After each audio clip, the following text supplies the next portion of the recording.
All right, let's get into some of the best games on Sunday. Green Bay Packers at the Minnesota Vikings.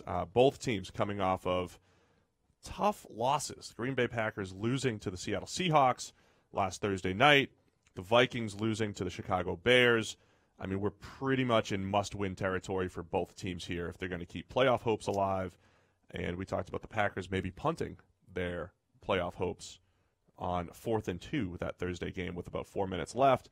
What are you looking for in this one, Sam? Yeah, that was a nice little play on words the forecast guys did. I like that. I enjoyed that. Obviously, this was the tie, right? This is the game they met earlier in the season and managed to tie. Kirk Cousins executed the comeback, albeit after throwing what should have been an interception. The comeback should have been successful because the Vikings kicker missed everything that night. Couldn't kick to save his life. Got cut after the game. So it's kind of an interesting game, right? Because it could go anyway. They could be the team that went down in a big hole early. They could be the team that actually executed the comeback and should have won because of the kicker, or they could be somewhere in the middle, and who the hell knows what's going to happen out of it. The thing that's come out of the past couple of weeks, I think, is this idea of Kirk Cousins regressing under pressure. Like, he was playing unsustainably well under pressure, which ran contrary to everything we'd seen from him over his career before. Right. And we were speculating, you do get these players sometimes where you can have a whole season that is an anomaly. It's an outlier, and he'll come back down to earth next year. But at some point, if you're doing it so consistently well over a season, you expect it to start happening. You expect it to keep going. Last week, it really didn't, and Cousins struggled under pressure badly for the first time in a while. By the way, the prime example of that from a season standpoint was Carson Palmer in 2015. Yeah, Eli season. Manning in 2011, actually, too.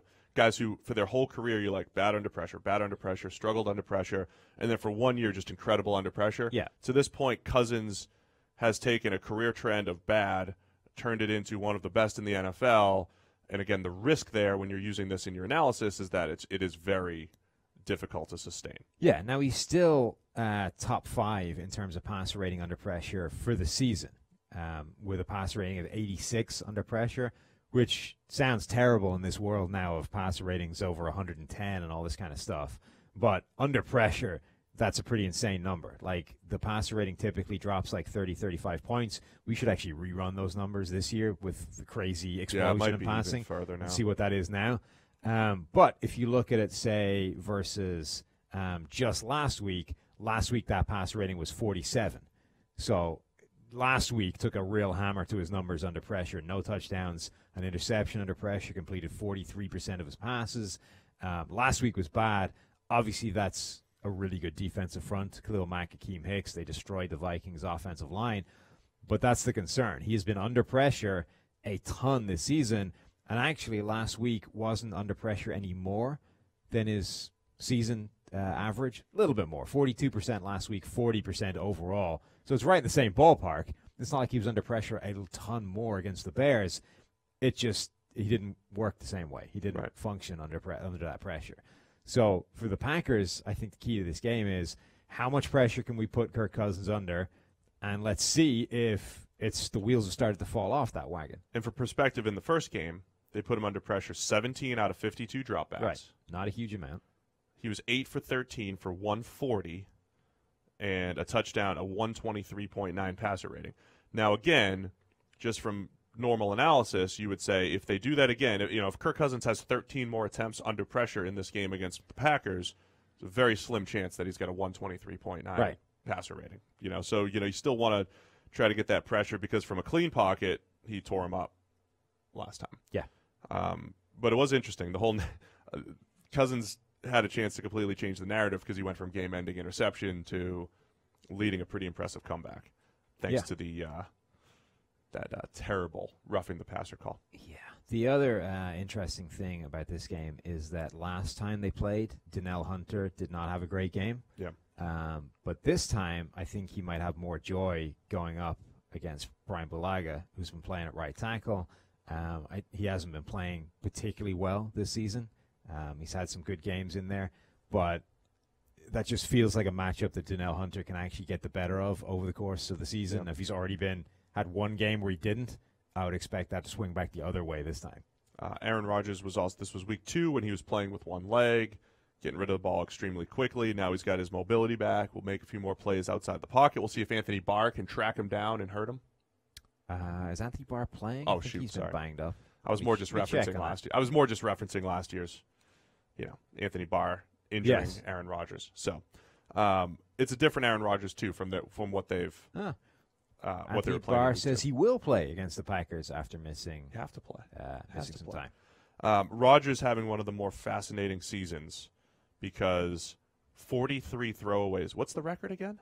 Has he said it already? He might already be there. 43 throwaways this year, which is next closest is Jared Goff with 27, and then Alex Smith with 21.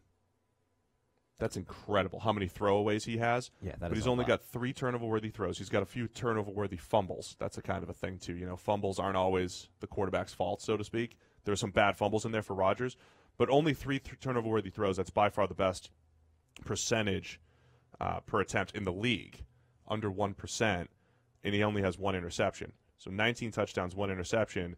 But is he leaving plays on the table? Is he not aggressive enough? Our guy Mike Renner always says he's not aggressive enough. That's why he's got the 43 throwaways. What if he just took a few of those and you just chucked a few jump balls in there? Right, and that's always been his MO. His MO is that he doesn't turn the ball over, and consequently you're going to get – so we've always charged him with more sacks than most quarterbacks because he will typically take a sack more than he will put the ball into a silly situation and try and force something.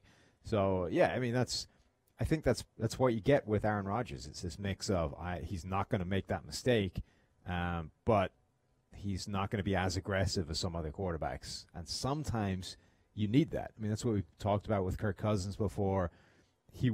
There's something to be said for these quarterbacks that will be aggressive when the time comes. It doesn't always work out. Like sometimes that aggressiveness will cost them the big mistake that completely seals the game for the other team. But at the same time, there's only so many times you can check down the field in a critical situation and have it work out. Like you actually sometimes need to just be aggressive and say, screw it.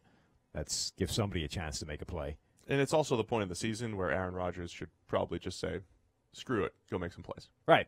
What's he got to lose right now other than his fancy interception total?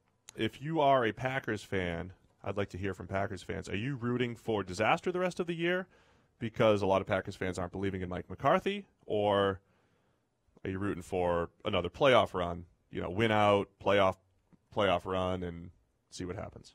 Curious to know where Packers fans stand on that one. We're both taking the Vikings in this one, though. Yeah, I don't like that. I didn't love it at all. I did not love it. Not like that. Can I skip a pick? It's like in the SATs, you could skip questions and it doesn't work against you. If you're going to do anything, you need to go Green Bay to make me feel better about picking the Vikings. Do you want me to take Green Bay? Sure. Gordon, can I change my pick? Have you put it in there? No, I haven't. It's not official. Should I do it? Yeah, do it. GB. All right, going Green Bay. I've officially changed my pick. Excellent.